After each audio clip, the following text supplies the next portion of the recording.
Good morning student, welcome to NKS Academy. चलिए guys, आज का वीडियो सेशन स्टार्ट करते हैं।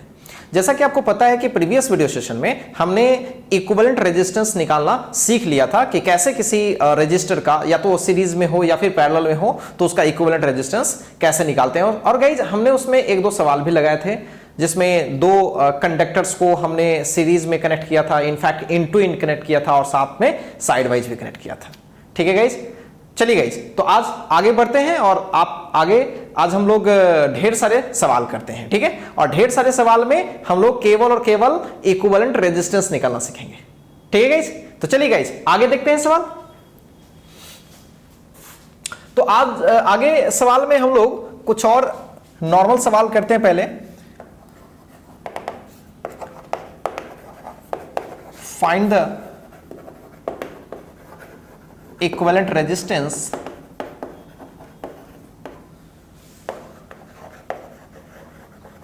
between A and B। ठीक है, मैं आपको ढेर सारे अभी सवाल दे रहा हूं जिसमें केवल और केवल सीरीज और पैरेलल दिखेगा और आपको आंसर्स करनी है। ठीक है गाइस, चलिए स्टार्ट करते हैं। फर्स्ट बहुत ही सिंपल टाइप का सवाल होगा।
बहुत ही सिंपल क्वेश्चंस हैं, बहुत ही सिंपल है, जिसमें केवल सीरीज और आपको पैरेलल दिखेगा और उसको क्लिक करना है। अब गाइस, इसमें मेन चीज क्या है कि आपको केवल ढूंढना है कि कैसे सीरीज और कैसे पैरेलल है। बस ये चीज अगर आप ढूंढ लिए तो सवालों में कुछ खास नहीं है। और अगर आप लोगों ने कैपेसिटर पढ़ा है तो कैपेसिटर में बहुत सारे पॉइंट्स हमने बता रखे थे, उन पॉइंट्स का भी हम लोग यूज करेंगे। जैसे मैंने आपको बता रखा था, मैं फिर से उस चीज को रिकैप करूं, बार बार रिकैप करना जरूरी होता है। मैंने आपको पहले भी बताया है कि अगर कोई कनेक्टिंग वायर हो, मतलब कोई डिवाइस कनेक्ट ना हो, तो इसकी पोटेंशियल, ए की पोटेंशियल इसके बराबर, इसके बराबर, इसके बराबर, यहां पे कोई भी पॉइंट हो सबकी पोटेंशियल बराबर है। तो मैंने पहले भी बता रखा कि पोटेंशियल के ख्याल से, पोटेंशियल के पॉइंट ऑफ व्यू से सोचे तो अगर ये ए पॉइंट है तो ये भी पॉइंट ए ही माना जाएगा, ये भी पॉइंट ए ही माना जाएगा, ये भी ए ही माना जाएगा पोटेंशियल के पॉइंट ऑफ व्यू से। तो ये पॉइंट का डिस्ट्रीब्यूशन करने आपको आना भी चाहिए। ठीक है गाइस, बहुत ही सिंपल चीज है ये। और कहीं भी अगर आपको उस तरह से नजर आ रहा है इसमें, तो आप सेम पॉइंट को डिस्ट्रीब्यूट कर लीजिए, और सेम पॉइंट को डिस्ट्रीब्यूट करके अगर सर्किट आपको कॉम्प्लिकेटेड दिख रहा है तो आप उसको इजी भी ड्रॉ कर लीजिए, तो आपका आंसर हो जाएगा। तो चलिए गाइज इसको बनाने की कोशिश करते हैं थोड़ा फास्ट। अगर आप अच्छे से देखें, पहले सवाल को देखें, तो पहले सवाल में वो चीजें दिख जाएंगी आपको। बहुत लोगों को 3 और 6 के बारे में डाउट होगा कि 3 और 6 कैसे कनेक्टेड है। गाइस कोई डाउट नहीं होना चाहिए। इस रजिस्टर का पहला इंड एक जगह पर, इसका पहला इंड एक जगह पर, क्लियर है, और दूसरा इंड तो कनेक्टेड है ही एक जगह। तो ये दोनों कैसे माने जाएंगे? पैरेलल माने जाएंगे। कैसे माने जाएंगे? पैरेलल माने जाएंगे। अगर कुछ लोगों को अगर इसमें मुसीबत होती है, अगर देखने में नहीं समझ में आता है, तो अगर ये बी पॉइंट है तो क्या गाइस ये भी बी पॉइंट हो सकता है? हाँ बोलोगे सर एक ही, क्या ये भी बी पॉइंट हो सकता है? बिल्कुल। इससे आगे नहीं हो सकता है क्योंकि रजिस्टर आ गया, इससे आगे नहीं हो सकता क्योंकि रजिस्टर आ गया। तो अगर आप ए और बी को अच्छे से ड्रॉ कीजिएगा तो अब आपको ज्यादा फील के साथ समझ में आएगी। अब आप ध्यान से देखिए, ए और बी के बीच एक और पॉइंट बीच में कहीं आ रहा है, ये दोनों, तो जिसको ओ मान लेता हूं मैं, थोड़ा समझने की कोशिश कीजिएगा, है तो बहुत हल्का। तो ए और ओ के बीच अगर देखें तो एक तो 2 ओम का है, मैंने 2 ओम का बना लिया, और अगर O और B के बीच देखें तो 3 का है, O और B के बीच 3 का, दो बार है, सो ये 3 का है और एक है आपका 6 का, सॉरी। तो ये दोनों अब पैरेलल दिख रहा है ना, तो यही मैं कह रहा था कि क्या ये दोनों पैरेलल थे? बिल्कुल थे। तो 6 और 3 पैरेलल में होते हैं तो क्या करेंगे guys? 1/r equals 1/r1 plus 1/r2। इसको भी याद रखिए जरा, 1/r इक्वल्स क्या होता था? 1/r1 plus 1/r2। अगर आप इसको सॉल्व करते हैं तो इतना तो आपको पता ही होगा कि क्या आता है, r1 r2 by r1 plus r2, direct into करके और दोनों को डिवाइड। इक्वल रहता है तो उनकी संख्या से डिवाइड करते हैं, लेकिन अगर इक्वल नहीं रहे तो डेफिनेटली उनको हमें सॉल्व करना पड़ता है। तो 3 into 6 18, 3 plus 6 9, 18/9 2, so this is 2। ये ऑलरेडी 2 है और ये वाला भी 2 आ जाएगा। अब ये दोनों सीरीज में है तो R इक्वलेंट क्या हो जाएगा? 4। कुछ खास नहीं है, बहुत ही छोटी चीज है। क्योंकि बेसिक क्लास है तो इसमें हर वो बेसिक चीज मैं आपको बताऊंगा जो आपको आती भी होगी या नहीं भी आती होगी। अब गाइज इसमें सवाल को देखें तो क्या ये भी सवाल लगभग यही है, बस इसका थोड़ा बड़ा पार्ट बना दिया गया है। अब ध्यान से देखें, बोलोगे सर एग्जैक्टली वही तो है। अगर ये देखा जाए, इस रजिस्टर का एक इंड, इस रजिस्टर का दूसरा इंड, इस रजिस्टर का दूसरा इंड, इस रजिस्टर का दूसरा इंड, क्या सारे एक ही साथ कनेक्टेड है? और पहली इंड तो एक जगह है ही, यानी 8 4 4 4 और 8 कैसे हैं? सब पैरेलल है। अब बनाने की कोई जरूरत नहीं है, जल्दी समझती है, जल्दी से सॉल्व करने की कोशिश करते हैं। सो अगर गाइस देखा जाए 8 8 4 4, ठीक है, तो 8 8 दो पैरेलल में इक्वल है और 4 4 भी पैरेलल में है, वो भी इक्वल है। तो 8 8 को 8/2 कम से कम कर सकते हैं। तो बोलोगे हाँ सर, 8 8 को 8/2 करेंगे तो 4, और 4 4 को 4/2 करेंगे तो 2। तो अगर मैं इसको बनाने की कोशिश करूंगा डायरेक्ट, तो इस तरह से ऐसा हो जाएगा क्या? ये B पॉइंट है और ये A पॉइंट है, ये 2 का था, ये सब मिलके 2 में कन्वर्ट किया। क्यों? 8 और 8 इक्वल था तो इसको हमने 4 कर लिया, 4 और 4 इक्वल था तो 4/2 यानी 2 कर लिया। ऐसा हो गया। 4 2 जा 8, 4 प्लस 2, ठीक है, 4 2 जा। अब इसके जगह पर मैं इक्वलेंट करूं तो डेफिनेटली वो क्या हो जाएगा? 4 2 जा 8 और 8 प्लस 4 प्लस 2 यानी 6, और ये 2, ये A है और ये B है। अब R आप इक्वलेंट निकालेंगे तो क्या होगा? इन दोनों को डायरेक्ट ऐड करें। सो 2 8/6, 20/6, so 2 10 and 2 3. Clear guys? So 10/3 ohm is the equivalent resistance between A and B. This is very easy. अब आते हैं E पॉइंट, पहले C पॉइंट कर लेते हैं, सॉरी C कर लेते हैं। अगर आप C को अच्छे से वाच करें तो आपको बोला गया है A और B के बीच का, A और B के बीच का, लेकिन इसमें एक बेवकूफ बनाने वाला भी रजिस्टर लगाया गया है। ये जो रजिस्टर है उसका एक इंड तो कनेक्टेड है, दूसरा इंड कनेक्टेड ही नहीं है, मतलब वो कनेक्शन में है ही नहीं। तो इस ये दिया जाए या ना दिया जाए कोई फर्क ही नहीं पड़ता, मतलब उसे हम क्या करेंगे? सर्किट से बाहर कर लेंगे, क्योंकि कोई रजिस्टर तभी काम करेगा ना जब आप वो कनेक्शन करोगे। एक से केवल कनेक्ट करके तो कनेक्शन नहीं माना जाएगा ना। क्या मेरी बात है क्लियर है गाइस? तो इसमें कोई इश्यू ही नहीं, तो इसको हटा दिया मैंने। अब मैं क्या बोलूं? अब 1 और 3 क्या है गाइज? सीरीज। 1 और 3 क्या है? 1 और 2 क्या है? सीरीज। क्लियर है ना? 1 और 2 क्या है? सीरीज। अच्छे से बात करो, 1 और 2 सीरीज है। इसको हटा देने के बाद की मैं बात कर रहा हूं। सो 1 और 2 सीरीज है तो 1 और 2 3 हो जाएगा, और 3 और 3 कैसा होगा गाइज, पैरेलल। 3 और 3 कैसा होगा, पैरेलल। सो 3 और 3 जब पैरेलल हो जाएगा तो 3/2 करेंगे, इक्वल है इसलिए 3/2, तो ऐसा कुछ हो जाएगा फाइनली। ये 4 का है, ये 6 का हो जाएगा, और ये 3/2 का हो जाएगा। अब तो बहुत ही आसान है, सबको सीरीज में दिख रहा है ना, सब सीरीज में दिख रहा है। सो क्या कर ले, ऐड कर ले, और जैसे ही ऐड कर लेंगे सबको तो पता ही है 6 4 10, और 10 में आप 3/2 जोड़ोगे तो कितना होगा 1.5 यानी 11.5 ओम फाइनली। क्लियर है गाइस, बहुत ही आसान है। अब आइए बात करते हैं इस वाले के लिए, डी के लिए। अब डी भी तो वैसा ही है, 2 2 2 सब पैरेलल है। क्यों पैरेलल है, देखो सारे का एक इंड एक जगह कनेक्टेड है और दूसरा इंड एक जगह कनेक्टेड है जो कि बी पे है। तो 2 2 2 2/3, 2/3 के साथ 2 सीरीज में माना जाएगा,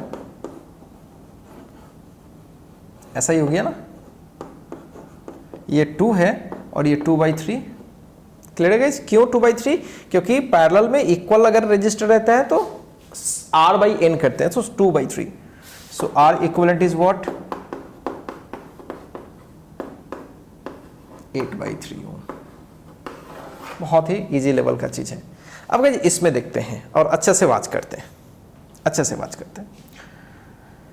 अगर आप 4 और 6 को देखेंगे तो 4 और 6 का एक तो एक जगह पर है और दूसरा क्या कनेक्टेड है गाइस, देखो ध्यान से, क्या दूसरा कनेक्टेड है, बोलोगे हाँ सर कनेक्टेड है, बिल्कुल कनेक्टेड है।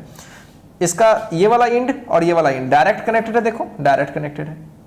क्या मेरी बात है क्लियर है? लेकिन प्रॉब्लम क्या है गाइस, प्रॉब्लम क्या है इस सवाल में कि ये बी वाला पॉइंट, गौर से देखेंगे, बी वाला पॉइंट यहां है, तो बी वाला पॉइंट यहां भी है, बी वाला पॉइंट यहां भी है, बी वाला पॉइंट यहां भी है, अरे वाह। और ये ए वाला के नजदीक बी वाला पहुंच गया, ध्यान से देखो, ए वाला के नजदीक कौन सा पॉइंट पहुंच गया, बी वाला पॉइंट पहुंच गया। इसका मतलब ए और बी पॉइंट दरअसल दो नहीं बल्कि एक ही है, ए और बी पॉइंट दो नहीं बल्कि एक ही है। तो फिर ये तो सवाल ही गलत हो गया।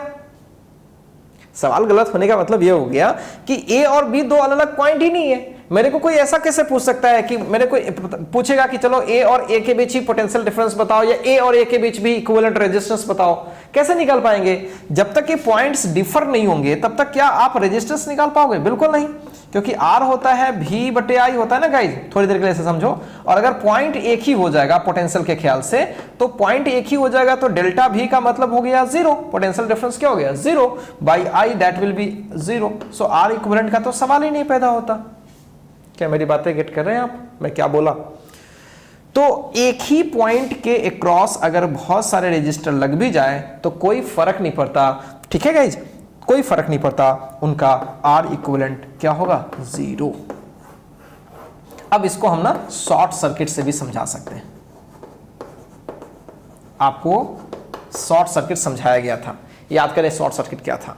अगर बहुत सारे रजिस्टर लगे हों, एक ऐसी सर्किट, एक ऐसी पाथ जो रजिस्टर को क्या कर रही हो, रजिस्टर को ब्रिज कर रही हो, रजिस्टर को क्या कर रही हो, ब्रिज, उसको पार करके कोई जा रही हो कंडक्टर वाली, तो ऐसे केस में उस रजिस्टर का काम नहीं हो पाता, ठीक है, चाहे वो सिंगल रजिस्टर हो या एक बहुत बड़ा रजिस्टर हो, कॉम्बिनेशन ऑफ रजिस्टर हो। जैसे मैंने आपको बता रखा था कि जैसे मान लीजिए ये रजिस्टर है, मैंने कैपेसिटर में बताया था, लेकिन आप दोबारा समझे चीजों को।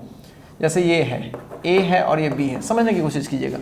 अगर मैंने ये ऐसे कनेक्ट कर दिया और आपसे पूछा कि ए और बी के बीच इक्विवेलेंट रेजिस्टेंस बताइए, तो आप तो बोलोगे आर आर 2R, लेकिन ऐसा नहीं है गाइज। अगर ये बी पॉइंट है तो ये भी बी हो जाएगा, ये भी बी हो जाएगा, ये भी बी। अब ध्यान से देखो, ये जो आर हो गई, क्या दो सिमिलर पॉइंट के बीच एग्जिस्ट कर रही है? तो क्या इसका कोई मतलब है? नहीं मतलब है। इसको दो तरीके से समझ सकते हैं। जब करंट फ्लो करेगी ना गाइज, करंट फ्लो करेगी तो इससे जाएगी नहीं, क्योंकि एक ऐसा पाथ है जो आराम से इसमें जा सकती है वो, ठीक है, एक ऐसी पाथ है, शॉर्ट पाथ कह सकते हो उसको, जिससे करंट डायरेक्ट चली जाती है, इसमें कोई करंट देखी नहीं जाती, मतलब आर का कोई यूज नहीं है सर्किट पे। आप ऐसे भी समझ सकते हो। और दूसरे तरीके से तो आपको मैं समझा ही रहा हूं, क्योंकि इसके और इसके बीच का पोटेंशियल डिफरेंस 0 है। जब पोटेंशियल डिफरेंस 0 होगा तो आई की बात मैं करूंगा तो डेल्टा V/R, डेल्टा V/R, तो कहने का इसका मतलब ये हुआ कि इसमें कोई करंट फ्लो नहीं करेगी। जब करंट फ्लो ही नहीं करेगी तो इस रेजिस्टेंस का कोई मतलब ही नहीं है। इसलिए इसको मैं हटा देता हूं और ऐसे हटा करके सिंगल ऐसे रख लेता हूं। ठीक है। तो आर इक्विवेलेंट क्या होगा, तो कहने का ये मतलब हुआ कि अगर किसी रजिस्टर में या किसी combination of register, group of register में अगर कोई ऐसा एक सर्किट बन गया हो जो डायरेक्ट उसको क्या कर रहा हो, कनेक्ट कर रहा हो, तो करंट उन कॉम्बिनेशन ऑफ रजिस्टर से नहीं गुजरेगी, एक ऐसी पास से गुजर जाएगी जो शॉर्ट है। क्या है, शॉर्ट सर्किटेड है। अब यहां से ए और बी की बात मैं करूं तो क्या इतने वाले एरिया से कभी जाने वाली है, नहीं, ऐसे चली जाएगी करंट, चुपचाप ऐसे चली जाएगी, मतलब कोई इक्विवेलेंट रेजिस्टेंस नहीं होगा। क्या मेरी बातें क्लियर है गाइज? तो ये चीज सीख गए आप। ऐसे मैं इस पे कुछ और सवाल करके आपको बताऊंगा तो ज्यादा फील आ जाएगी। आइए इस सवाल को देखते हैं।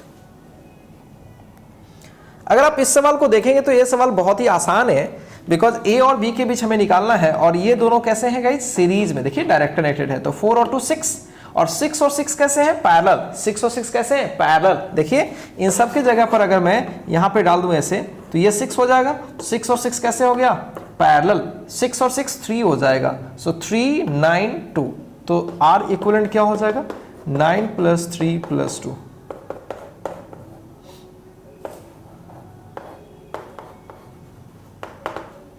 क्या मेरी बातें क्लियर है गाइज? बहुत ही सिंपल है ये। चलिए गाइज, ये बेसिक सवालों को पहले आप कर लीजिए, कुछ और बेसिक सवाल हम लोग करने वाले हैं, क्योंकि इसमें तो बेसिक सवाल ही बनते हैं, इसमें कोई टफ सवाल बनता नहीं है। ठीक है, तो आइए मैं कुछ और सवाल करता हूं और शॉर्ट सर्किट पे कुछ और सवाल सिखाने की कोशिश करता हूं। ठीक है गाइज, चलिए पहले कॉपी कीजिए।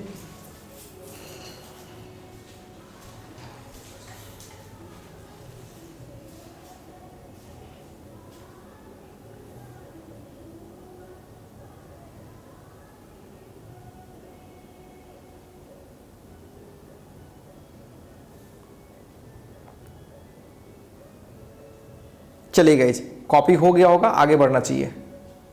तो आइए स्टूडेंट कुछ शॉर्ट सर्किट पे सवाल करते हैं। तो पहले शॉर्ट सर्किट को फिर से समझने की कोशिश करते हैं। जिन लोगों का शॉर्ट सर्किट क्लियर नहीं है तो प्लीज आप क्लियर कर लीजिए इस वीडियो सेशन में अच्छे से।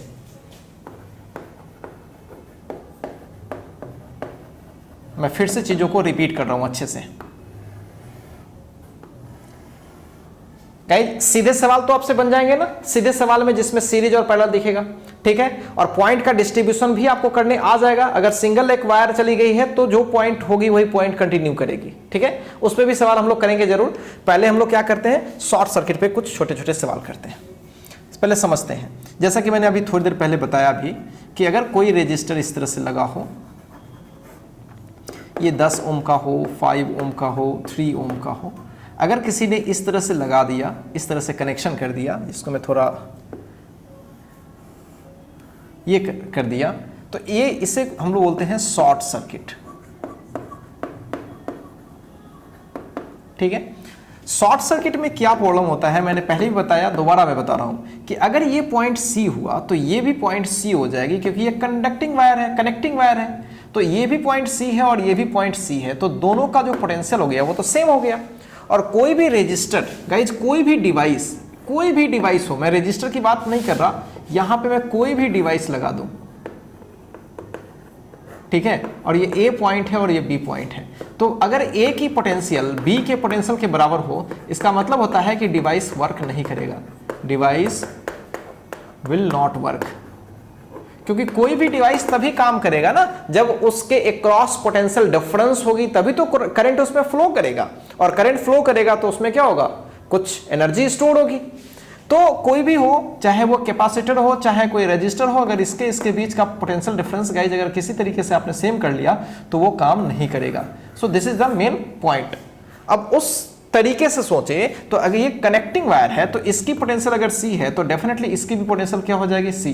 बहुत लोग कहते हैं कि सर कैसे बोलते हो सी है तो सी है, तो मैंने ऑलरेडी बता रखा है कि कनेक्टिंग जो वायर्स होती है, मैं फिर से पूरी कंसेप्ट दे दूं, कनेक्टिंग जो वायर होती है उनकी रेजिस्टेंस हम लोग क्या लेके चलते हैं, लगभग जीरो लेके चलते हैं।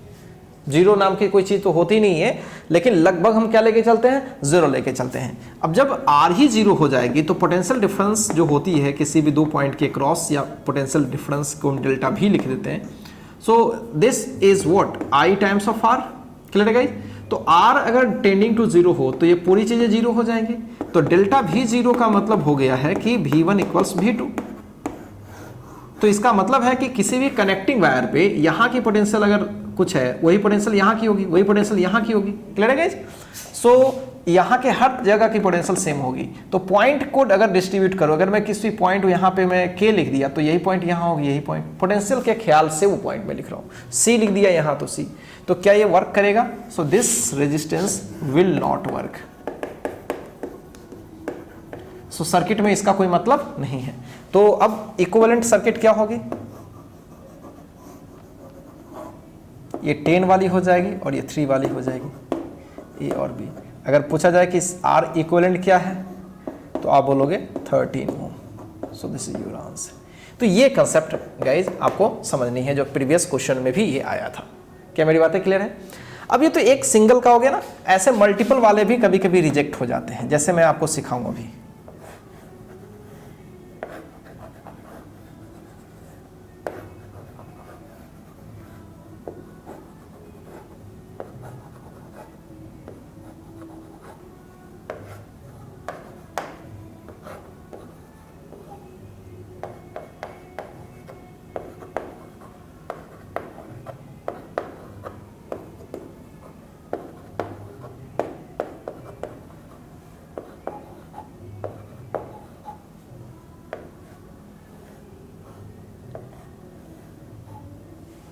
ध्यान से देखें, आपको A और B के बीच इक्विवेलेंट रेजिस्टेंस बतानी है।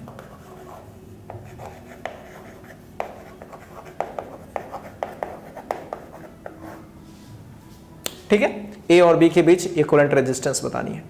अगर आप अच्छे से वाच करें, ठीक है, तो आप देखेंगे कि ये रास्ता ऐसे आया और फिर यहां चला गया, ऐसे ऐसे ऐसे, और फिर क्योंकि हमें तो बी पे आना है, जिन दो पॉइंट के बीच बात कर रहा हूं ना इक्विवेलेंट रेजिस्टेंस, तो आपको फाइनल स्ट्रक्चर आपको बी पे लौट जाना है। इस बात का हमेशा ध्यान रखिएगा, आपको कहां पे लौट जाना है? बी पे लौट जाना है। This is very important point guys. ठीक है, अगर आप वैसे नहीं सोचोगे ना तो फिर चीजें बदल जाएंगी। मैं आपको भी एक सवाल करके बताऊंगा कि पॉइंट्स के बदलने से इक्विवेलेंट रेजिस्टेंस बदल जाता है। ठीक है गाइज, अब आइए देखते हैं, मैं आपको बताता हूं। तो हमें बी पे जाना है, तो बी वाले रास्ते को देखिए, तो क्या ये एक शॉर्ट रास्ता हमें मिल गया? बोलोगे हाँ सर। तो क्या गाइस इन पूरे का कोई यूज हो पाएगा? क्या नहीं हो पाएगा।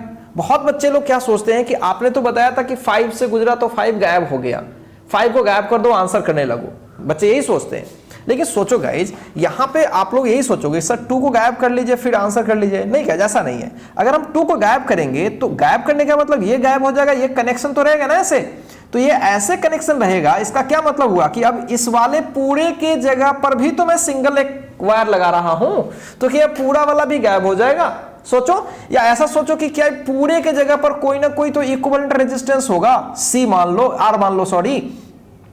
तो अगर तुम्हारा इस वाले पॉइंट के क्रॉस मान लो कि कुछ आर हो गया और तूने इसको सीधे ऐसे बना रखा है, ऐसे, बाकी इधर जो भी कुछ है, तो क्या ये भी गायब हो जाएगा? फाइनली बिल्कुल गायब हो जाएगा। तो इससे अच्छा है कि हम पहले ही सबको गायब कर लेते हैं, तो पूरा ही गायब हो जाएगा सिस्टम। तो क्या होगा अगर मैं इक्विवेलेंट सिस्टम बनाऊं तो डेफिनेटली कुछ इस तरीके का दिखेगा। ये पूरा ऐसे सीधा हो गया, देखो गाइस, पूरा ऐसे हो गया, ऐसे, और फिर उसके बीच में ये ऐसे 3, और ये B है, और ये A है, ये 5 है, और ये 2 तो गायब हो गया, यहाँ पे 3 ओम। अब अच्छे से बात करो, ये 5 और 3 किस में है, पैरेलल या सीरीज? सोचो, इसका पहला इंड तो एक ही जगह पर, दूसरा इंड भी एक ही जगह पर है, तो ये दोनों पैरेलल है। तो अगर मैं R इक्विवेलेंट निकालूं, सो 5 × 3/5 + 3,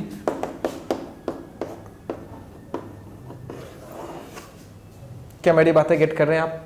इस तरह से सवाल आपसे पूछा जा सकता है। आइए गाइस एक सवाल और करते हैं।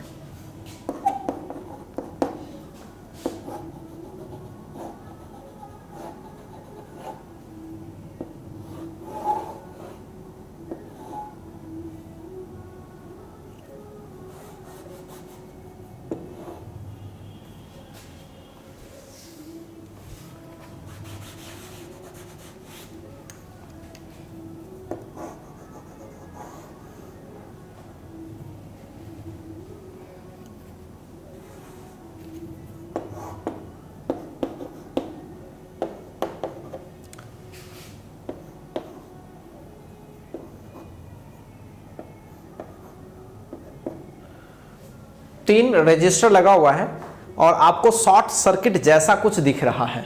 ठीक है गाइज, शॉर्ट सर्किट जैसा आपको दिख रहा है, A B। अब शॉर्ट सर्किट जैसा दिख रहा है, लेकिन ये कंप्लीट शॉर्ट सर्किट जैसा नहीं है। देखोगे मैंने यहां से ऐसे किया जरूर, लेकिन क्या 2 और 10 गायब हो जाएगा क्या? सोचने की बात है। इसलिए गायब नहीं होगा क्योंकि 20 से ऑलरेडी ये कनेक्शन चला गया है, 20 से ऑलरेडी। हाँ, अगर ये कोई कनेक्शन नहीं रहता, यहां पे ऐसे नहीं रहता गाइज, बाय द वे ऐसे नहीं रहता और डायरेक्ट ऐसे होता तो मैं दोनों को गायब कर लेता। लेकिन हो क्या रहा है कि इसके बीच एक रास्ता ऑलरेडी चला गया, तो हो सकता है कुछ करंट यहां चली गई, हो सकता है यहां पे कुछ करंट ऐसे चली गई, मतलब 10 का यूज हो गया। क्या मेरी बातें गेट कर रहे हैं? तो यहां पे इस पूरे दोनों को हम कैंसिल नहीं कर पाएंगे। सिमिलरली 4 और 2 को डायरेक्ट इससे भी कैंसिल नहीं कर पाएंगे। क्लियर है गाइस? देखने में जरूर लगता है। तो यहां पे एक कनेक्टिंग वायर है, अगर ये पॉइंट ए है तो ये भी ए होगा, ये भी ए होगा, ये भी, यहां तक तो ए ही हो ही जाएगा। अगर गाइस ये बी पॉइंट है तो ये भी बी होगा, ये भी बी, ये भी बी और ये भी बी हो जाएगा। क्या मेरी बातें गेट कर रहे हैं आप? तो अगर हम लोग यहां पे पॉइंट्स बनाएं, यहां ए बना ले और यहां पे बी बना ले, तो ए और बी के बीच 10 का है, फिर ये ए और बी के बीच 2 का है, फिर ए और बी के बीच 4 का है,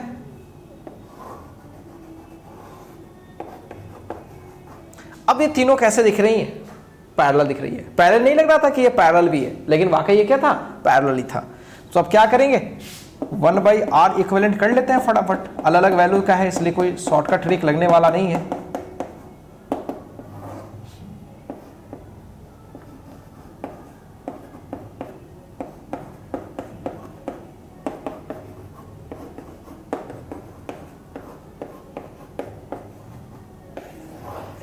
सो 20/17 ओम इज द करेक्ट आंसर। क्या मेरी बातें गेट कर रहे हैं गाइज? बहुत ही सिंपल क्वेश्चंस हैं, आप देख सकते हैं।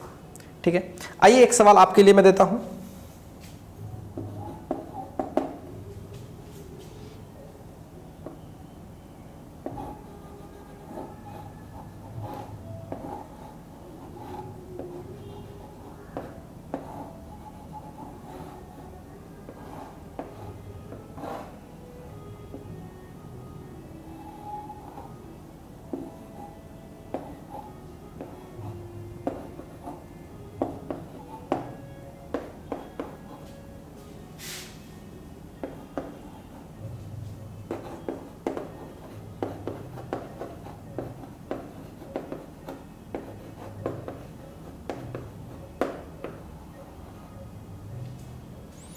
ए और बी के बीच इक्विवेलेंट रेजिस्टेंस आपको बतानी है। ठीक है, और सब कुछ गिवन है, आप देख सकते हैं।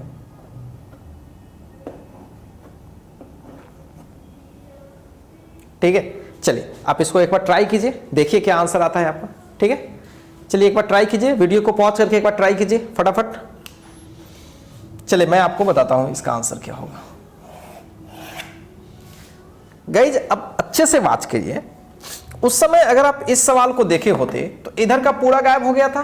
वजह था कि हमें बी पे आना था, तो हमें एक शॉर्ट पाथ ऐसे मिल गया, और अभी आपको इधर नहीं जाना है।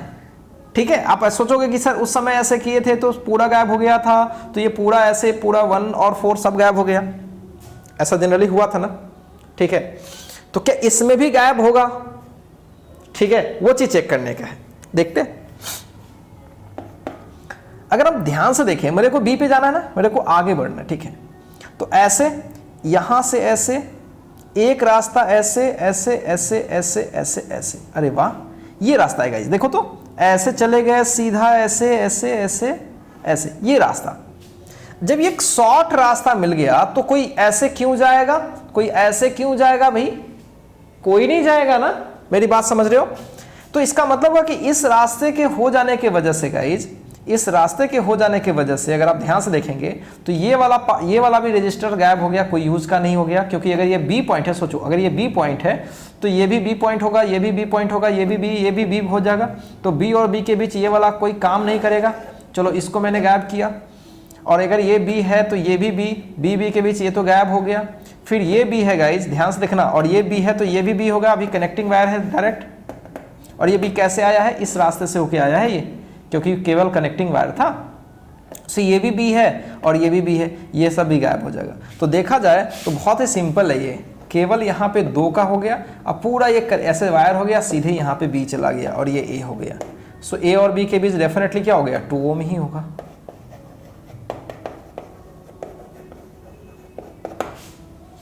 क्या मेरी बातें गेट कर रहे हैं आप लोग गाइस? बहुत ही सिंपल सवाल मैं सेट कर रहा हूं, इसमें आप बस केवल देखना है कि शॉर्ट सर्किट क्या है। क्लियर है गाइस? कॉपी कीजिए इसको।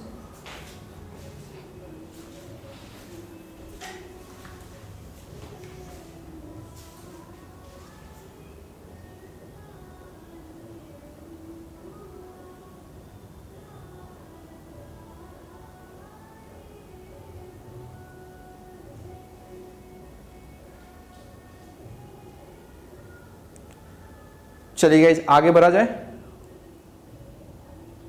चलिए गाइज तो नेक्स्ट सवाल देखते हैं। आइए नेक्स्ट सवाल, अगर आपको याद हो तो जस्ट प्रीवियस जो हमने किया वो शॉर्ट सर्किट पे किया। शॉर्ट सर्किट पर कोई भी सवाल हो तो आप डेफिनेटली कर लेंगे आगे। चलिए गाइज आगे थोड़ा बढ़ते हैं और आगे मैं आपको कुछ अलग सवाल बताता हूं जिसमें आपको पॉइंट के डिस्ट्रीब्यूशन करने पड़ेंगे। ठीक है, आइए देखते हैं।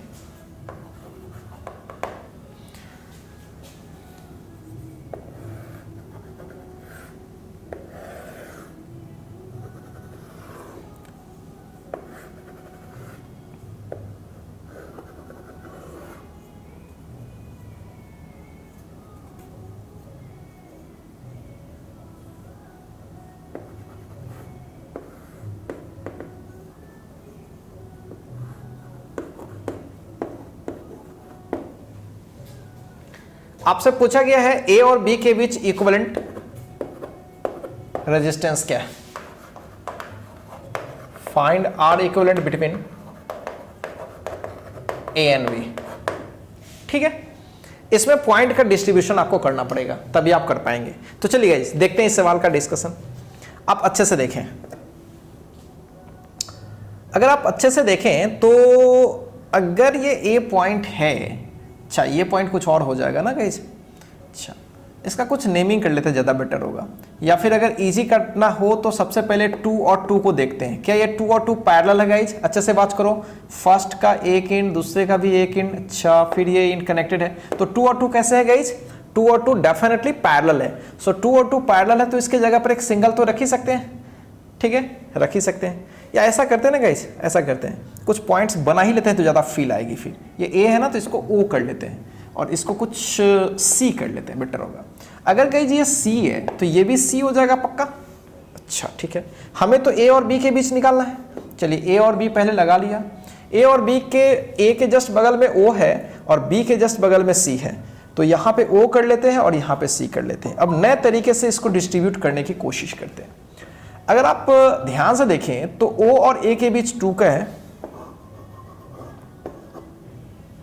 तो ये तो डन। फिर O और C के बीच 2 का है, तो ये भी डन। O और C के बीच फिर से 2 का है, अच्छा ये भी डन। A और C के बीच 2 का है, A और C। C और B के बीच 2 का है, C और B के बीच 2 का। ठीक है गाइस, तो इस तरह का पूरा ये कॉम्बिनेशन था। देखने में बड़ी उलझा सा था, लेकिन अगर इससे हमने सिंप्लीफाई करने की जब कोशिश किया तो देखा कि बहुत ही आसान दिख रहा है। अब 2 2 तो पैरेलल है ना, जो मैं यही बोल रहा था उस समय। 2 2 क्या है? ये पैरेलल है। अब साफ साफ दिख रहा है 2 2 पैरेलल है, तो 2 2 की जगह पर 2/2 यानी 1। अच्छा गाइस ये 1 हो जाएगा। 1 और 2 किस में होगा? सीरीज में। तो 2 और 1 3। थोड़ा फास्ट करने की कोशिश करते हैं। 2 2 1 और 2 और 1 3 हो जाएगा, और उसके साथ ये पूरा का पूरा 2 चला जाएगा। क्लियर है गाइस? और बाद में क्या है? 2। यहाँ B है और यहाँ A है। अब तो आसान हो गया। 2 और 3, 3 2 जा 6, 3 2 5, 6/5। ये हो जाएगा 6/5 और ये हो जाएगा 2। ये पॉइंट है A, ये पॉइंट है B। अगर मैं R इक्विवेलेंट निकालूं तो क्या होगा? 6/5 plus 2,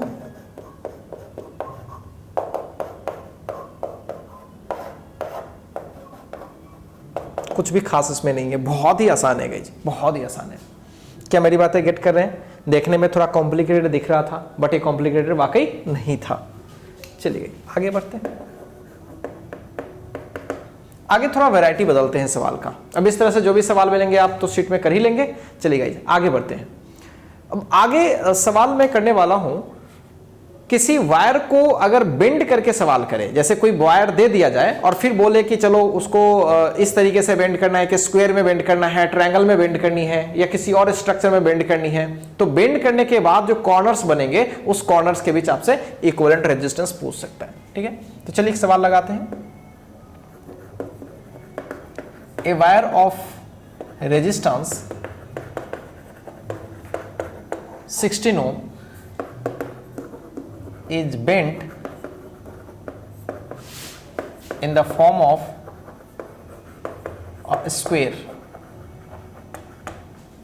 Find equivalent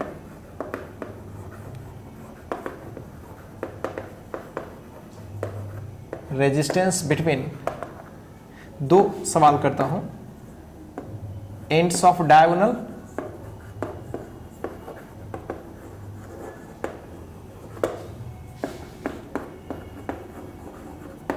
ends of a side. ठीक है, तो एक्चुअली ऐसा है कि एक आपके पास 16 ओम का एक वायर है ऐसे, और इसको हमने किस में कन्वर्ट किया है, एक स्क्वायर में कन्वर्ट किया है। तो ये ऑब्वियस सी बात है कि 16 चार भागों में बट जाएगा, 4 4 4, सोचो ऐसा कुछ हो जाएगा, 4 4 4 4 सब मिलके 16 रहा होगा ना, सीरीज है इसलिए। तो अगर चार भागों में बांट दिया हमने, तो ये हो गया 4 ओम का, ये हो गया 4 ओम का, ये भी हो गया 4 ओम का, ये भी हो गया 4 ओम का। बहुत ही सिंपल है, कुछ नेमिंग कर लेते हैं A B C D। ठीक है गाइस, अगर आपसे पूछा गया है कि डायगोनल के एंड के क्रॉस यानी डायगोनल ये होता है, तो आपसे A और C के बीच पूछा जाए तो 4 और 4 सीरीज में है, 4 और 4 सीरीज में है, सो 4 और 4 8, 4 और 4 8, 8 और 8 पैरेलल है तो 4 हो जाएगा फाइनली। सो अगर A वाले का आंसर करें तो ऐसा कुछ हो जाएगा, ये A पॉइंट है और ये C है। इस साइड वाले को अगर मैं सिंगल डाल दूं तो 4 और 4 क्या हो जाएगा 8, और इस वाले को मैं डाल दूं तो भी हो जाएगा 8। ये दोनों चूंकि पैरेलल हैं, सो R इक्विवेलेंट हो जाएगा 8/2 विच इज 4 ओम। अगर B वाले सवाल को डील करो, ठीक है, बी में बोला गया है इंड्स ऑफ ए साइड, कोई भी एक साइड के इंड, जैसे ए और डी को ही ले लेते हैं, 4 4 4। अब की बार क्या हो जाएगा, ऐसा कुछ हो जाएगा, साइड ले लिया तो ये तो 4 का ही है, और इस साइड वाला सब मिलके कितना हो जाएगा 4 4 4 12। ये ए है, ये दोनों पैरेलल बना जाएंगे ना, तो अगर आर इक्विवेलेंट निकालें तो 4 × 12/4 + 12।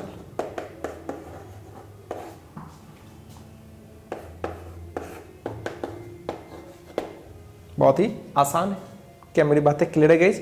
बहुत ही सिंपल सवाल है। अब इस तरह से ट्रायंगल में भी कर सकता है, इस तरह से किसी रेक्टेंगल में भी कर सकता है गाइस। ठीक है, चलिए मैं और भी सवाल करके आपको बताता हूं, पहले आप इसको कॉपी कीजिए।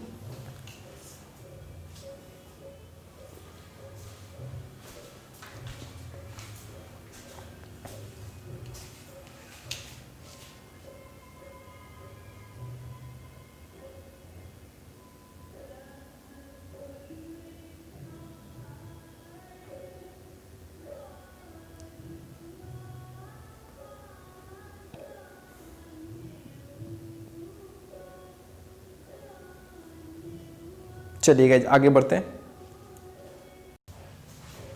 चलिए गाइज नेक्स्ट सवाल करते हैं। नेक्स्ट सवाल भी बेंडिंग टाइप का ही होगा, छोटा सा सवाल है ये।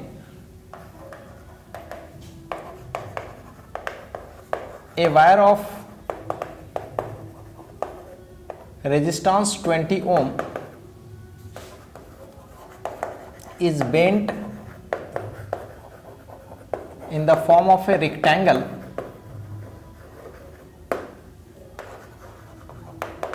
having adjacent side ratio 3:2। ठीक है, लेंथ और ब्रेथ की जो रेशियो है वो 3:2 है। Find the equivalent resistance between ends of side and ends of a diagonal। Just previous जो सवाल स्क्वायर वाला किया, इसमें मैंने रेक्टेंगल कर लिया। ठीक है, आइए इसका सॉल्यूशन देखते हैं। बहुत ही आसान है ये भी। अगर आप ध्यान से देखेंगे तो 20 ओम की एक वायर है। अब इसको कैसे बांटा गया है, अब इसको कैसे भी बांटा गया, लेकिन ऐसा कुछ कर दिया गया, इस तरह से इसको कन्वर्ट कर दिया जाएगा। और ये 3 पार्ट है और ये 2 पार्ट है। 3 है नहीं, 3 पार्ट है। तो अगर हम इसको बनाने की कोशिश करें तो क्या हम इसको 3 के मान सकते हैं, और क्या गाइस हम इसको 2 के मान सकते हैं? बिल्कुल मान सकते हैं, मानने में कोई बुराई नहीं है। तो क्या ये भी 2 के हो जाएगा और ये 3 के हो जाएगा? बिल्कुल, ये लेंथ में मान रहा होगा, इस लेंथ। तो अगर आप ध्यान से देखें, या रेजिस्टेंस मान रहा हूं, ठीक है, कुछ भी आप लेट कर सकते हो, कोई इशू नहीं है इसमें। तो अगर इसकी रेजिस्टेंस को थोड़ी देर के लिए मैं 3 के मान लिया और इसके रेजिस्टेंस को मैंने 2 के मान लिया, क्योंकि ऑब्वियस सी बात है कि साइड की रेशियो 3:2 है। तो रेजिस्टेंस जो होती है वो डायरेक्टली प्रोपोर्शनल टू एल ही होती है ना। तो लेंथ ज़्यादा लोगे तो रेजिस्टेंस ज़्यादा होगा, तो डायरेक्टली प्रोपोर्शनल है। तो साफ क्लियर है कि अगर साइड 3:2 होगा तो रेजिस्टेंस भी 3:2 में होगा, इसमें तो कोई शक की बात ही नहीं है। लेकिन हमें नहीं पता कि इसकी रेजिस्टेंस कितनी है, इसकी रेजिस्टेंस कितनी है। तो इतना तो पता है ना कि इसकी रेजिस्टेंस, इसकी रेजिस्टेंस, इसकी रेजिस्टेंस, तीनों चारों को जोड़ देते हैं तो 20 होगी। बिल्कुल, तो हम इसको ऐसे लिखते हैं 3k + 2k टाइम्स ऑफ 2, 2 बार है। क्या ये सब मिला के 20 के इक्वल होगा? बिल्कुल। 3 2 5 2 जा 10k, so k will be 2। अच्छा, k 2 होगी, इसका मतलब साफ है कि कुछ इस तरीके का स्ट्रक्चर ये हो गया। k 2 है यानी 6 का हो जाएगा ये, और ये कितने का हो जाएगा? 4 का हो जाएगा। ये भी 6 का और ये 4 का। ठीक है गाइज, कुछ नेमिंग कर लेते हैं। अब तो आपके लिए बेहद आसान सवाल हो गया ना। अगर आपसे पूछे कि ए और सी के बीच कोई बोले या फिर ए और डी के बीच बोले तो बहुत ही आसान है ना।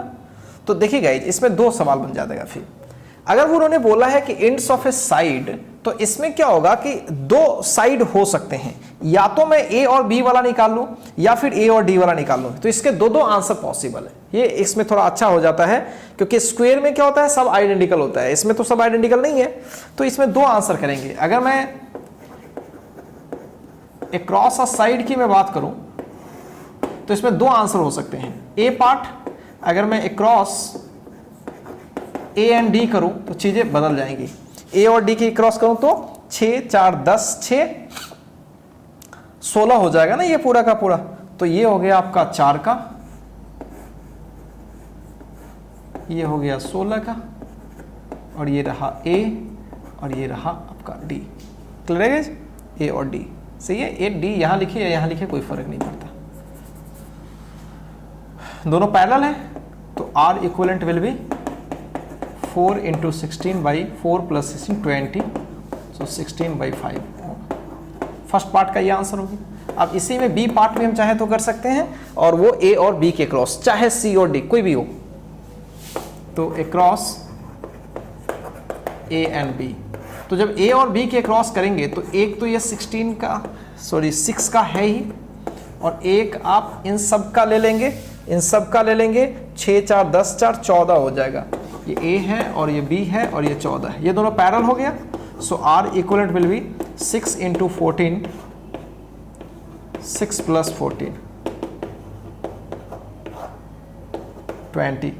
सो 2 से कटेगा ये, 2 4 जा एंड 2 2 जा, और भी कटेगा ये।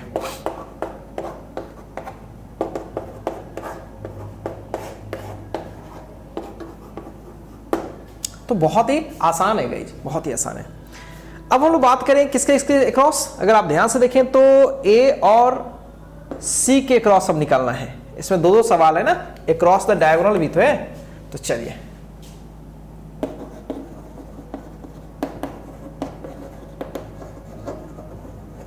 तो डायगोनल के क्रॉस,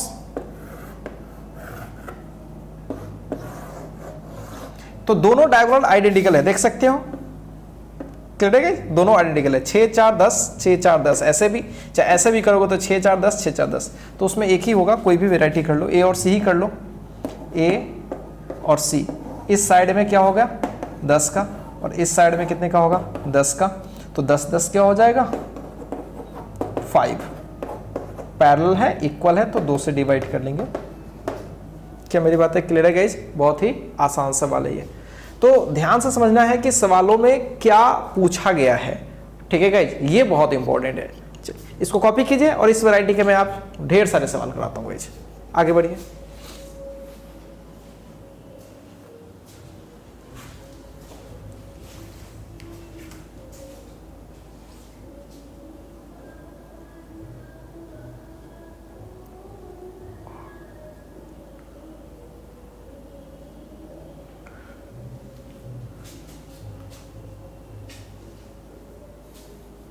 चलिए गाइज आगे बढ़ते हैं। चलिए गाइज नेक्स्ट सवाल करते हैं। नेक्स्ट सवाल में भी कुछ उसी टाइप का होगा, आइए देखते हैं। A wire of resistance 30 ohm is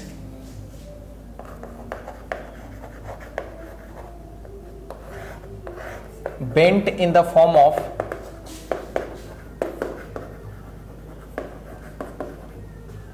a circle, ठीक है, एक सर्कल में कन्वर्ट कर दिया गया। Find the equivalent resistance between point A and B. ये थोड़ा इंडिकेट किया गया है फोटो में।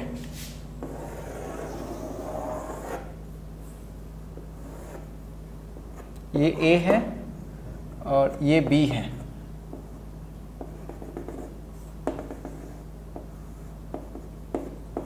ये 60 डिग्री दे दिया गया है,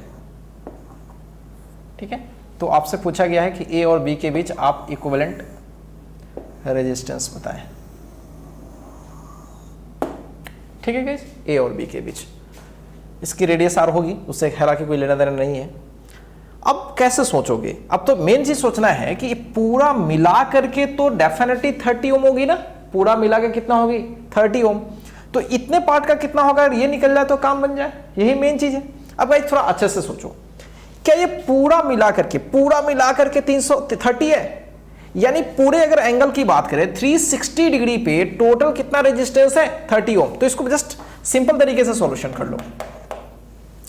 बोलोगे कि एट 360 डिग्री टोटल रेजिस्टेंस 30 ओम, सो 1 डिग्री की बात करें तो 30/360, क्लियर है। तो अगर मैं 60 डिग्री की बात करूं, केवल 60 डिग्री पे बात करूं, तो 60 डिग्री पे कितना होगा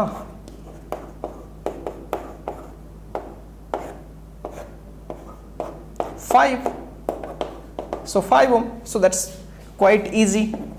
अगर ये ए पॉइंट है, अगर ये बी पॉइंट है, तो इस वाले पार्ट का जो रेजिस्टेंस हो गया वो 5 हो गया। तो डेफिनेटली रिमेनिंग पार्ट कितना होना चाहिए 25। क्या मेरी बात है क्लियर है गाइस, रिमेनिंग पार्ट कितना होना चाहिए 25। सोचो, पूरा पार्ट है, पूरा पार्ट का है 30 ओम, यानी पूरा पार्ट कितनी एंगल बना रही है 360। 360 पे कितना है 30, यहां पे लिखा 360 पे 30, तो 1 पे 30/360। सो 60 डिग्री की मैं बात करूं तो 30/360 इंटू 60, तो 6 से कटेगा 5 से, यानी ये वाला पार्ट का 5 हो जाएगा, तो रिमेनिंग पार्ट का 30 में से 5 माइनस कर लेंगे तो 25 आ जाएगा। So this is very easy. So r अगर मैं इक्विवेलेंट की बात करूं, दोनों पैरेलल है, तो 5 into 25 and 5 plus 25।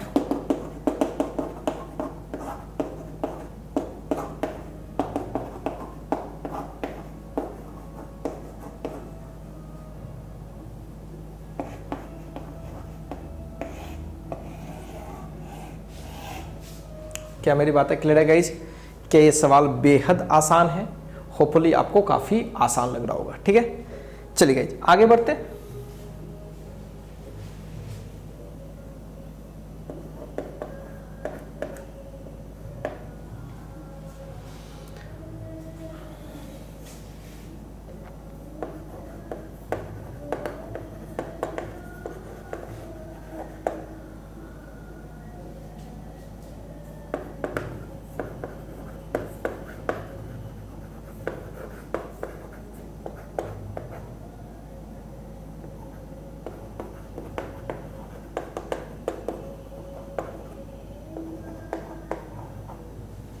A wire of resistance 30 ohm is bent in the form of a triangle as shown in figure.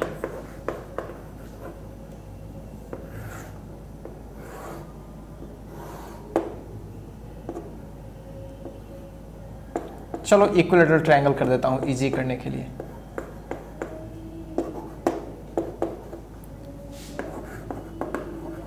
Find R equivalent between A and B. R equivalent between A and B. This is quite easy. कुछ खास इसमें नहीं है guys. चलिए देखते हैं। तो जैसा कि आपने देखा है कि 30 ओम है और इसको आपने इक्विलेटरल ट्रायंगल में कन्वर्ट करी, तो हर पार्ट इक्वल है, तो हर पार्ट इक्वल रेजिस्टेंस में कन्वर्ट हो जाएगा। तो 10 10 10 क्या गाइज, बहुत ही आसान है, बहुत ज्यादा आसान है। 10 10 और 10। आपको A और B के बीच पूछा गया तो 10 10 क्या हो गया 20, तो ऐसा कुछ हो जाएगा और इस साइड में हो जाएगा 10। सो ये हो गया A और ये हो गया B। सो R इक्विवेलेंट क्या होगी, सो 20 इंटू 10 बाई 30 ऐड करेंगे तो सो 20/3 को। कुछ भी इसमें खास नहीं है, बहुत ही सिंपल सवाल हम लोग कर पा रहे हैं गाइस। ठीक है, चलिए कॉपी कीजिए इसको फटाफट।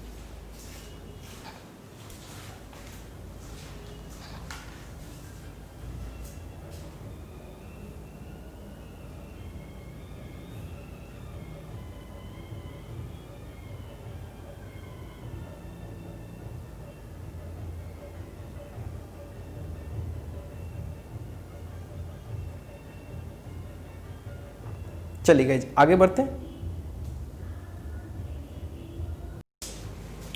चलिए स्टूडेंट एक नई वैरायटी के सवाल करते हैं। ठीक है, और ये नई वैरायटी ऑलरेडी आपने कैपेसिटर में कर रखा है, इनफाइनाइट नेटवर्क वाली। ठीक है गाइस, तो ये बहुत ही बेहतरीन सवाल बनता है इसमें।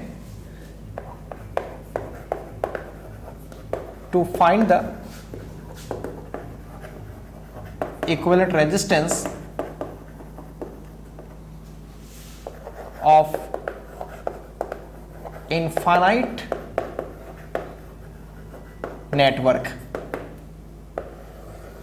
समझते हैं, बहुत ही बढ़िया चीज होता है इसमें। तो सबसे पहले तो एक सवाल पहले सेट कर लेते हैं।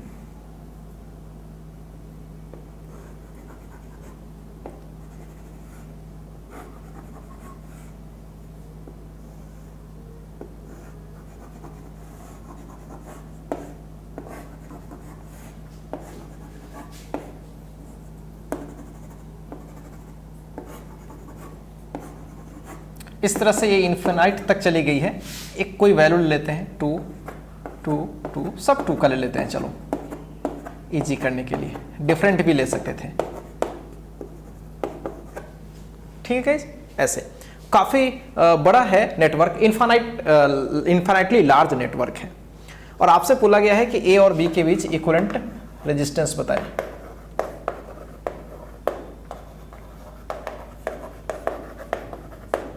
A और B के बीच आपको इक्विवेलेंट रेजिस्टेंस बतानी है।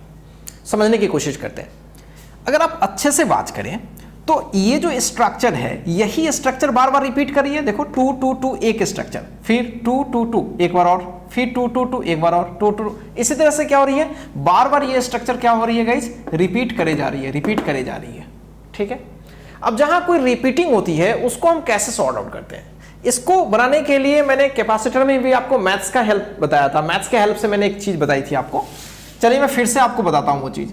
सपोज कीजिए कि आपको x कहीं दिया हुआ है ऐसे, √3 प्लस √3 प्लस √3 प्लस, ऐसे इनफाइनाइट तक चला गया। अब मैं बोलूं कि find the value of x, find x।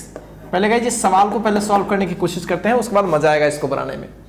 तो अगर इस सवाल को बनाने के लिए कोई बोले तो आप पक्का क्या करोगे, आप यहां पे x लिखोगे, रूट अंडर, पहले तुम पहली जो यूनिट जो रिपीट करे ना, पहले यूनिट को तुम एज इट इज रख लोगे, और बाकी जो यूनिट है, इस यूनिट को अगर आप देखोगे, अच्छे से वाच करोगे तो पता चलेगा कि ये पूरा का पूरा x ही तो है। वाच करो, अब x को पढ़ो क्या लिखा हुआ है, √3 प्लस √3 प्लस √3 प्लस √3। इसको पढ़ो तो क्या है, √3 प्लस √3। क्या ये भी x है? बोलो गाइज, ये भी x है। बहुत बच्चे बोलेंगे कि हाँ सर x है, लेकिन चलो इसमें मैं एक छोटा सा पेच मैं ही फंसाता हूं। क्या x की वैल्यू √3 प्लस √3 करके है? अब आप बोलोगे सर एक यूनिट कम करके और तब बोल रहे हो कि ये भी x है। मेरा पूरा x तो एक यूनिट और प्लस करके था ना पूरा, और एक यूनिट कम कर लेंगे और तब जो क्वांटिटी मिलेगी उसको भी आप x बोल रहे हो, क्यों? उसमें से तो √3 प्लस वाला यूनिट कम है। गाइज ऐसा है कि बहुत बड़ा जब यूनिट होता है ना, बहुत इनफाइनाइटली लार्ज कोई सिस्टम है, उसमें से एक यूनिट कम कर दे या एक यूनिट बढ़ा दे, उससे कोई फर्क नहीं पड़ता। हकीकत में कोई फर्क नहीं पड़ता। मैंने पहले भी बताया है, मैं दोबारा आपको बता रहा हूं, सी लेवल में एक बूंद वाटर को डाल दो या एक बूंद वाटर को निकाल लो, क्या उससे उसके लेवल में फर्क पड़ जाएगा? बोलोगे नहीं सर, एक बूंद निकालने के बाद भी तब भी वो सी ही है, तब भी हम उसको एक्स ही बोलेंगे, या एक बूंद डालने के बाद भी तब भी क्या बोलेंगे? एक्स ही बोलेंगे। क्या मेरी बात क्लियर है? तो फिर निकालते कैसे वो समझते हैं। तो x प्लस √10 समथिंग ऐसे मैंने कर लिया और एक यूनिट रिपीटिंग यूनिट को अलग कर लिया और ऐसे कर लिया। अब ये दोनों को स्क्वायर कर लो। अब जब स्क्वायर करोगे ना तो अब यहां पे एक क्वाड्रेटिक आपको मिल रही है। अब इसके बाद तो आप x का वैल्यू निकाल ही सकते हो, ये आपके लिए तो बाएं हाथ का खेल है, कुछ खास इसमें नहीं है, बहुत ही सिंपल है गाइज। तो ये चीज जो बनाने का ट्रिक है या यूं कहें टेक्निक है, वही टेक्निक यहां भी यूज करेंगे। जो एक रिपीटिंग यूनिट है ना गाइज, हमें क्या बोला गया, पूरी सिस्टम के जगह पे एक सिंगल रेजिस्टर डालो, पूरी मतलब ए और बी के बीच मेरे को इक्विवेलेंट रेजिस्टेंस पूछा गया है। तो गाइज अगर मैं मान लूं थोड़ी देर के लिए ए और बी के बीच जो इक्विवेलेंट रेजिस्टेंस है वो आर है, जैसे मान लिया कि इस पूरे का वैल्यू क्या है एक्स, पूरे का वैल्यू क्या है एक्स, निकालना एक्स ही है और मान भी ले रहे हैं एक्स, और मैं एक रिपीटिंग यूनिट को छोड़ करके उसको भी मैंने क्या माना है, एक्स ही माना है। क्या मेरी बातें गेट कर रहे हो? तो यहां भी वही करेंगे, एक ए और बी के बीच मैं लेट कर रहा हूं r be the equivalent resistance between A and B. पहले तो मान लिया, ठीक है, तो ए मेरा ये है और बी मेरा ये है, और एक रिपीटिंग यूनिट को पहले छाट लेने दीजिए, ये एक रिपीटिंग, और इसके बीच हम क्या मान रहे हैं, आर। अच्छा, और एक रिपीटिंग यूनिट को थोड़ी देर के लिए हटा दें तो क्या बचेगा अपना, क्या ये वाला स्ट्रक्चर बनेगा जिसको मैं अंडरलाइन कर रहा हूं, देखो तो क्या ये भी देखा जाए तो ए और बी ही टाइप का है? बोलोगे हाँ सर, ए और बी के बीच 2 2 2 2 2 2 2 2 2 इस तरह से। तो अगर मैं इन दोनों के बीच भी बात करूं, थोड़ी देर के लिए इनको छुपा लूं, तो क्या ये भी एक ए और बी ही बचता है, ए और बी ही टाइप का लग रहा है? हाँ, पूरा स्ट्रक्चर तो वैसे ही है। क्या मेरी बातें समझ रहे हो? एक यूनिट हटाने के बाद तो क्या इस दोनों के जगह पर भी क्या मैंने टोटल जो माना था, इनफैक्ट हमने टोटल का इक्विवेलेंट माना था आर, एक यूनिट छिटका के भी मैं इसके जगह पर, पूरे के जगह पर मैं आर रख सकता हूं। क्या मेरी बातें गेट कर रहे हो? उसको जस्ट इससे रिलेट करो, तो इसके जगह पर मैं क्या रख सकता हूं, आर। हालांकि इसके बीच इक्विवेलेंट रेजिस्टेंस भी क्या मैंने लेट कर रखा है, आर ही लेट कर रखा है। तो चलिए, अब तो ये बहुत ईजी दिख रहा है। अब ये आर और 2 किस में है, पैरेलल है। तो चलिए इसको सॉल्व करने की कोशिश करते हैं। 2 और आर पैरेलल है, सो 2 इंटू आर, 2 प्लस आर, ये 2 और ये 2, और ए और बी के बीच इक्विवेलेंट क्या मान रखा है, आर। सो अभी तो ये सब सीरीज में हो गया, तो आर इक्विवेलेंट अगर मैं निकालूं तो वो होगा 2 plus 2r by r plus 2 plus 2, यही होगी ना। और आर इक्विवेलेंट जो होगी डेफिनेटली क्या होगी, आर इक्विवेलेंट तो आर ही माना है ना, देखो ना, आर इक्विवेलेंट क्या माना है, आर ही तो माना है। फिर से समझो, मुझे लगता है कंफ्यूज हो रहे हो तुम लोग। मैंने बोला कि एक रिपीटिंग यूनिट को हटा लिया तो जो बचा उसके जगह पर भी हम एक्स कर रहे हैं ना, और पूरे होल चीज के जगह पर तो एक्स ही लिख रहे हैं ना। तो यहां समझो, मैं पूरे के जगह पर मैंने बोला कि कितना है वो एक्स ही मान लो, तुमको अगर कंफ्यूजन है तो पूरी के जगह पर मैंने x माना या यू r माना, तो चलो इसके जगह पर तो r होगा, इसमें तो कोई डाउट ही नहीं है। लेकिन एक रिपीटिंग यूनिट छोड़ने के बाद भी इस पूरे के जगह पर हम क्या बोल सकते हैं, r तो बोल ही सकते हैं ना। तो वही मैंने किया है, ये पूरे के जगह पर तो r होगा ही। तो जब a और b के बीच इक्विवेलेंट कर रहे होंगे, ये तो r तो होगा ही इसमें गाइस, इसमें तो कोई शक की बात ही नहीं है। हाँ, एक रिपीटिंग यूनिट को छोड़ करके भी मैं r लिखा, इसको समझना मेन था। So what is this, 2 and 2 4, अगर एलसीएम लेते हैं तो 4 ऐसा कुछ हो जाएगा। मैं फटाफट कर लेता हूं इसको, क्लियर है गाइस? आप सॉल्व कर लीजिए फटाफट। तो ये हो जाएगा आपका r² प्लस 2r, इसको ऐसे ले जाते हैं। So 4r 2r 6r plus 8, so this will be quadratic आएगा, तो plus plus b square minus 4ac by 2a। So r को अगर निकालोगे तो यहां पे हो जाएगा 32 एंड दिस 48 आ जाएगा ना, बिल्कुल।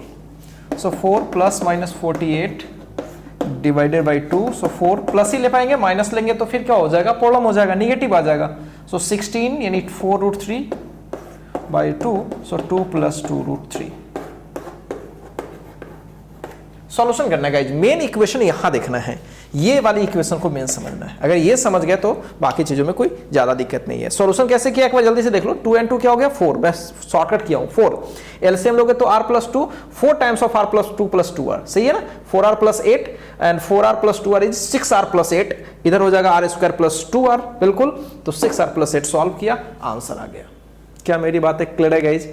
इस तरह के सवाल जहां कहीं भी मिलेंगे क्या बन जाएगा, बिल्कुल। अब इस तरह से कोई भी सवाल बनते हैं ना, आप बस उसको इसी तरह से सॉल्व कर सकते हो बहुत ही आसानी से। क्लियर है गाइज? तो चलिए गाइज, इसको पहले कॉपी कीजिए, फटाफट आगे बढ़ते हैं फिर।